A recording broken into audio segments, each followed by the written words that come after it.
anger is a pandemic in today's world. I have seen people who obey the law. They've never committed any serious, in fact, they've never committed any crime before, but they have ended up in jail because of anger. I have seen people whose lives have been cut short and people who have cut short other people's lives because of anger. These days, every day, you wake up to a news of one man killing his son because he ate the food in the house. You wake up to a story of a husband that killed his wife because she slept with their houseboy. Stories that should be unheard of. Imagine being a good person, being a good citizen, someone who has never disobeyed the laws of the country before, but you end up in jail, real life prison, because you vex or because somebody vex you. Then you now go and you're not going in for 1 year.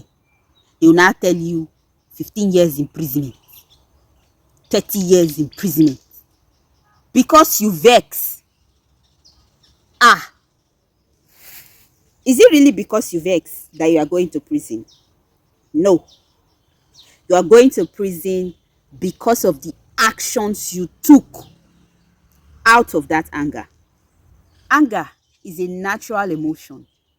Anger is your prerogative right as a human being. Yes, it is. Because if you even look at it in the Bible, it says, be angry. It's your right. Vex. But sin not. Watch what you do when you are angry. Be careful what you do when you are angry. Don't use anger as an excuse to sin. Don't use anger as an excuse to become a murderer.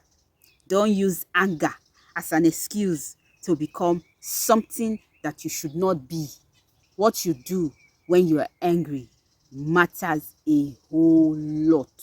As much as anger is your right, self-control is your duty in life. When you know your rights, yet you don't take your duty seriously, you can become an offender. First, know what gets you angry. It is very important. If you do not know the things that get you angry, when they are coming, they hit you like a tsunami. And before you know, you explode. Know that this thing, I don't like it. And if this thing happens to me, it does me like this. Know it. Then you can begin to sit back and reorganize your mind. Redirect your mind.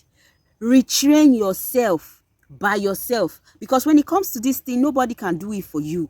It takes you to decide, you to plan, and you to react. It's easier to curb your anger.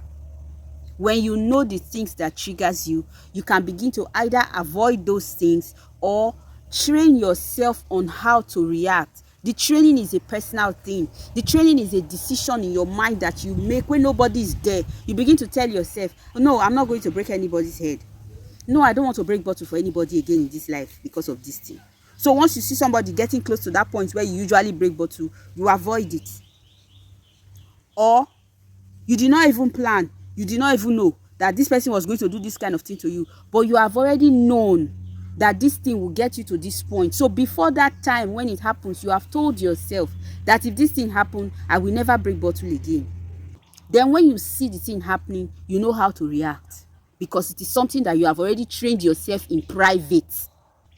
It takes time and it takes practice. Secondly, listen to understand and not to respond. In fact, learn to listen alone.